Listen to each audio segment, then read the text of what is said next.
Bonjour à tous, heureux de vous retrouver sur le plateau de Le Turf TV. Aujourd'hui, j'accueille à mes côtés Lucie Van Ecot du journal Paris Turf. Bonjour Lucie. Bonjour Alex, bonjour à tous. Donc Lucie, ce mercredi 12 mars, nous irons à Laval pour le Grand Prix de Charles Mills, une épreuve toujours convoitée, réservée à des 5 à 10 ans. Ils vont s'affronter sur les 2875 mètres, à savoir il y aura 2 poteaux de départ, 9 chevaux en tête et 9 concurrents aux 25 mètres. Aujourd'hui, donc au sommaire de l'émission, l'analyse de la course par Lucie et viendra ensuite son conseil de jeu au 5 sur 5 à jouer bien évidemment sur leturf.fr. Lucie, on attaque par une très belle épreuve, ce Grand Prix de Charles Mills.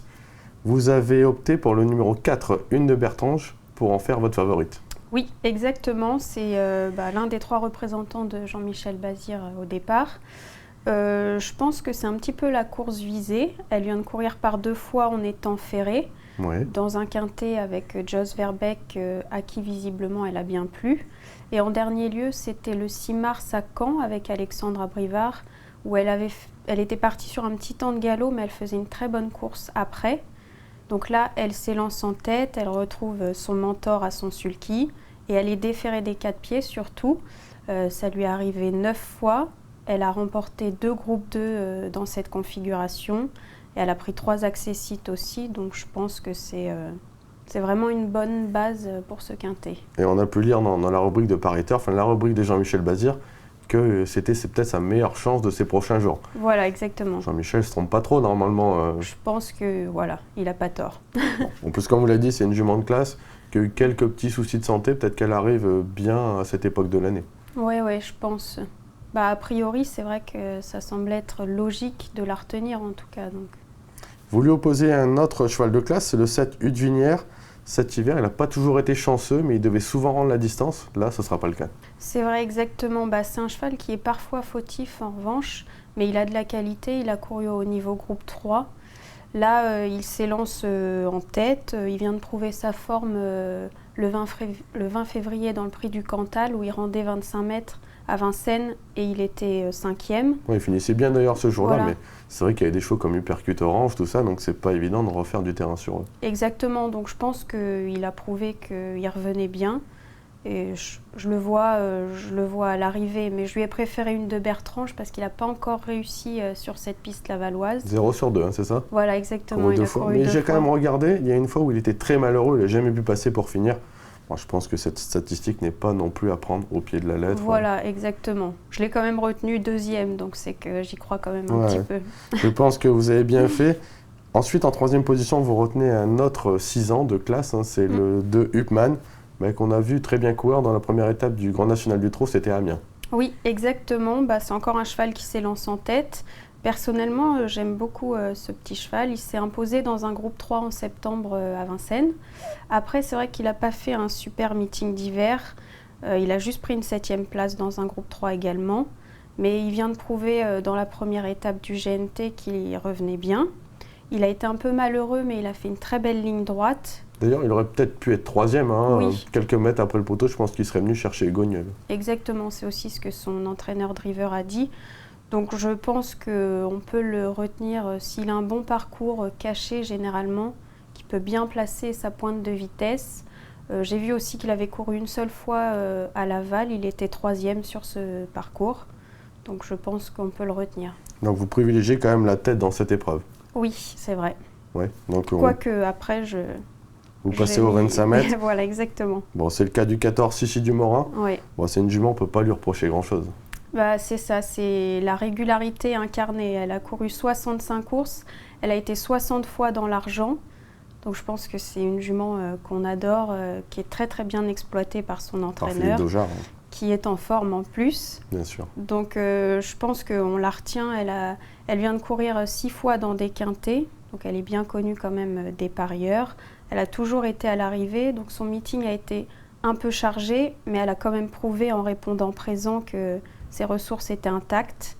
Elle se plaît beaucoup à Laval. Elle a une victoire et une 3e place sur ce parcours. En 3 sorties, donc 67% de réussite. Voilà, c'est ça. C'est plutôt pas mal. C'est plutôt pas mal. Moi, je l'aime beaucoup, Sissi du Morin. Je la retiens forcément. Le seul hic, c'est de peut-être trouver le bon wagon pour se faire ramener. C'est peut-être le seul problème pour cette concurrente. C'est ça. Mais Philippe Daujard sait toujours bien faire ce genre de parcours. je crois. Bon, on fait confiance à Philippe Daugeard qui est en forme, on le Exactement. rappelle. Et il a gagné le grand KTM de vitesse de la Côte d'Azur, c'était dimanche dernier avec Univers de Pan. En 5e position, le 3 Réséen Cayennais. Oui. C'est un cheval qui reste pas forcément que sur des bonnes perfs, mais cette fois c'est Franck Nivard. Cette fois, c'est Franck Nivard, oui, il vient de faire sa rentrée sur cette piste à Laval avec son entraîneur à son sulky. C'était après 2 mois d'absence. Donc la dernière fois, il rendait 25 mètres. Apparemment, il était ferré assez lourdement et sans œillère. Là, c'est vrai que les données changent complètement. Il part en tête, il retrouve Franck Nivard avec qui il s'entend très bien. Et surtout, il est déféré des 4 pieds, ce qui ne lui est pas arrivé depuis décembre 2012. C'est tout à fait ça. Où il était 2e du prix de l'heure. Donc c'est vrai que ça sent assez bon. Ça sent le bon outsider de la course. Voilà, ouais. En plus, c'est un Tout à cheval fait. qui connaît la piste de Laval sur le bout des sabots. Je crois qu'il a dû courir 6 fois là-bas. Mm. Je pense que c'est vraiment un atout à prendre en compte. C'est une un piste atout qui est aussi, ouais. un peu particulière, des fois un peu dure. Et c'est vrai que tous les chevaux ne s'y adaptent pas. Et le fait d'y avoir réussi, c'est quand même un gros avantage. C'est vrai. Ouais, j'y crois bien. Parce que c'est vrai que toutes ces conditions, en plus, je pense qu'il a un peu de fraîcheur par rapport à d'autres chevaux, forcément. Bien sûr. C'est une bonne chance, à mon avis. Bon, on le garde en tout cas sur nos tickets, c'est 3 Réséen Cayennais. Le 13 Tornade du Dijon, en 6e position, c'est un peu votre découverte dans cette épreuve. Oui, c'est vrai que je suis consciente que c'est pas la première chance de la course, mais pour moi, c'est un bon outsider parce qu'au vu du meeting qu'elle vient de réaliser, c'est vrai que C'est un peu la classe aussi dans cette course. c'est dur de l'écarter. Oui, voilà, c'est une très belle chance théorique. Alors c'est vrai qu'elle est ferrée, elle rend 25 mètres, mais sur sa valeur, je pense qu'elle peut prendre une place. Elle s'entend bien avec son driver. Ils ont gagné 2 fois ensemble en 4 sorties. Voilà. Et C'est vrai Jean-Michel que c'est Bazir, pas- dans sa rubrique, disait d'ailleurs, certes, c'est pas la course visée, hein, il l'a bien dit pour cette jument, mais il a dit que sur sa classe, ça pouvait prendre une place en se faisant ramener. Exactement. Donc, on peut éventuellement la garder, en tout cas, dans un jeu élargi. Voilà, exactement. C'est tout à fait ça. Lucie, on attend maintenant vos lumières, on attend votre sélection de 8 chevaux. Alors, ma sélection, le 4, Une de Bertrange, le 7, Hutte Vinière, le 2, Upman, le 14, Sissi du Morin, le 3, Réséen Cayennais, le 13, Tornade du Dijon, le 16, Maxwell Mayday et le 17, Sierra Leone. Donc ensuite, au niveau du conseil de jeu au 5 sur 5, à jouer sur le turf.fr, donc on est parti avec Lucie de 3 chevaux de base, 3 chevaux du premier échelon, le 4, le 7, le 2. Ensuite, on met 2 croix, on associe le 14, le 3, le 13, le 7, le 17. On a rajouté le 11 et le 5, ce qui fait un jeu à 21 € à taux plein. On peut le faire à 10,50 € à 50%, ou alors à moins, selon vos moyens, ou alors même plusieurs fois. L'épreuve s'annonce, c'est vrai, assez limpide avant le coup, Lucie. C'est vrai, ça semble peut-être trop simple même justement. Trop simple. Donc on élargit vraiment les jeux pour pas se tromper sur les outsiders. Maintenant, les bases semblent assez solides et on fait Oui. confiance à la jeunesse plutôt dans cette épreuve. Oui, voilà. Très Et bien. on passe à la caisse. On passe à la caisse. Voilà. Bon, attention, parce qu'on vous donne rendez-vous la prochaine fois sur ce plateau, Très si on n'y bien. est pas allé.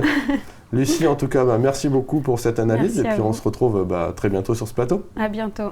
À bientôt, bon jeu à tous. Au revoir.